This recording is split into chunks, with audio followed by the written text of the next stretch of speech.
नमस्कार, मैं हनुमान पुनिया और आप देख रहे हैं अपनी न्यूज़। बड़ौदा उपचुनाव है और उसको लेकर पूरे प्रदेश के अंदर सियासी पारा गर्म है।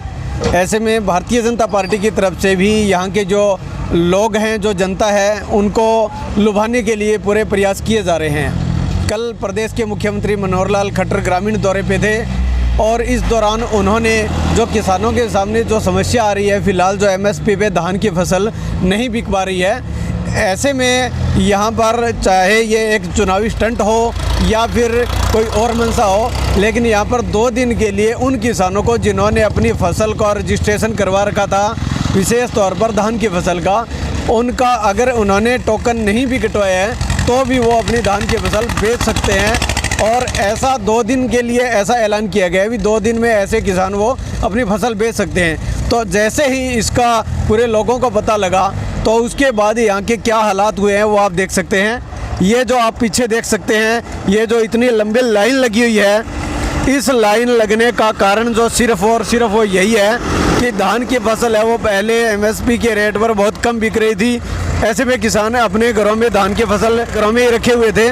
लेकिन जैसे ही प्रदेश के मुख्यमंत्री ने ऐलान किया कि 2 दिन तक अब अगर आपका टोकन नहीं कटा है, लेकिन आपने इस पे अपनी फसल का रजिस्ट्रेशन करवा रखा था, मेरी फसल मेरे ब्यौरा पे, तो उसके बाद आपकी फसल को है वो खरीद लिया जाएगा बगैर किसी टोकन के। तो इसको लेकर यहाँ पर काफ़ी ज़्यादा मारामारी, काफ़ी ज़्यादा भीड़ यहाँ पर है। तो काफ़ी सुबह 1 बजे से ही यहाँ पर यह लाइनें लगनी शुरू हो गई थी और अभी भी शाम के 6 बजने वाले हैं और अभी भी यहाँ पर पूरी भीड़ है, लंबी कतार आप देख सकते हैं। इस तरह की ये लाइन लगी हुई है और बाकायदा नौबत ये आ रही है कि ये अभी आप जो दृश्य देख रहे हैं ये गोहाना मंडी का है और यहाँ पर नौबत ये आ गई है कि पुलिस प्रशासन को बाकायदा यातायात व्यवस्था सुदृढ़ बनाने के लिए किसी तरह की कोई दिक्कत ना हो, इसको लेकर यहाँ पर पुलिस प्रशासन को भी सुबह से ही यहाँ पर ये ड्यूटी पर लगे हुए हैं। तो ये हालात हैं। चलिए अब यहाँ पर जो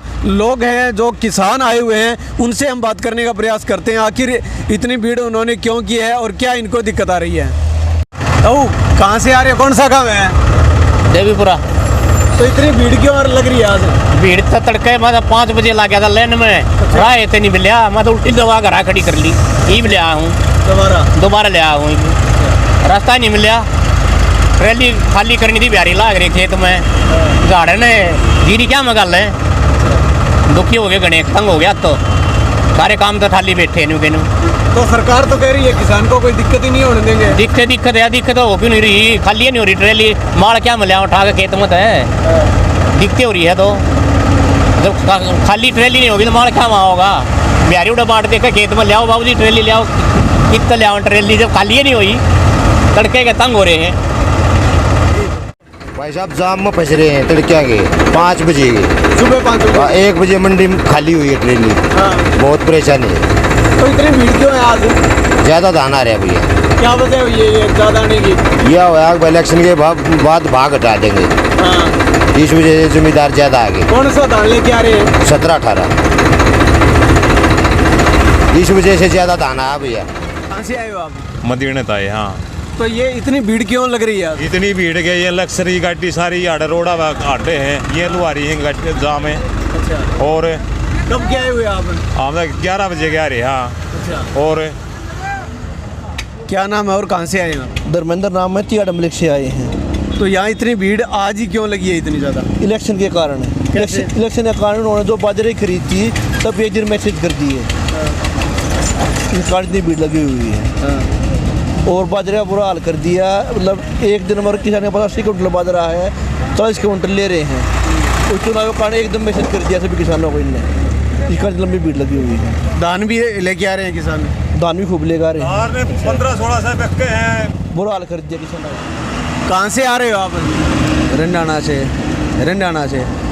इतनी भीड़ है, ये क्यों हो रही है? आपको पता लगा होगा? आप किस टाइम से यहाँ आए हुए हो? 11 बजे चल जाता जी। अच्छा। अब तक मंडी नहीं पहुँच ली है। क्या कारण है आज इतनी भीड़ क्यों है? क्या पता जी, अंदर तो बोल रहे हैं खाली है। अब अंदर हम भी नहीं जान पा रहे, कुछ बतावा तो देखा थे, अब ट्रैक्टर छोड़ के जावा किते। तो आपको लगता है भी यहाँ अंदर जाने के बाद में आपकी बिक जाएगी उसी टाइम?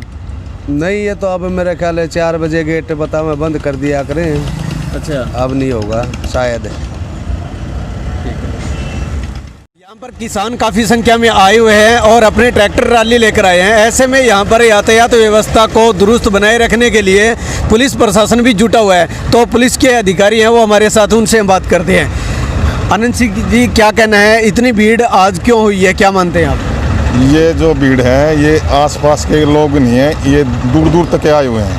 अच्छा झज्जर बेरी तक के किसान आए हुए हैं जीरी लेके यहाँ पे, अच्छा। इसलिए ज़्यादा भीड़ है ये। तो इसमें यातायात व्यवस्था के लिए क्या किस तरह की आपने व्यवस्था यहाँ बना रखी है? बस सुबह से हम 3 बजे खड़े हैं, पूरे मतलब मेरे ख्याल में इसमें 25-30 आदमी लगे हुए हैं अनाज मंडी के चारों तरफ के। अच्छा, और 3 बजे से अब ये 4 बज गए हैं, कंटिन्यू चल रहे हैं। तो क्या लगता है ये इतनी भीड़ है, ये कब तक ये नॉर्मल हो जाएगा, क्या लगता है आपको? भाई अभी तो मेरे ख्याल में 10-15 दिन तो अभी जीरी आएगी, इतने तक मेरे ख्याल में नॉर्मल होने में, हाँ यही रहा। तो चलिए, ये पुलिस प्रशासन के अधिकारी है, सुबह रात के समय में 3 बजे से ये यहाँ पर अपनी ड्यूटी दे रहे हैं और अभी 6 बजने वाले हैं। ऐसे में अब देखना ये होगा कि ये व्यवस्था किस तरह से सुदृढ़ हो पाती है। तो ये हालात है किसानों के साथ। ऐसे में अब देखना ये होगा कि बड़ौदा उपचुनाव में किसान कितना भारतीय जनता पार्टी के सहयोग करते हैं और क्या भारतीय जनता पार्टी यहाँ से जीत दर्ज कर पाती है।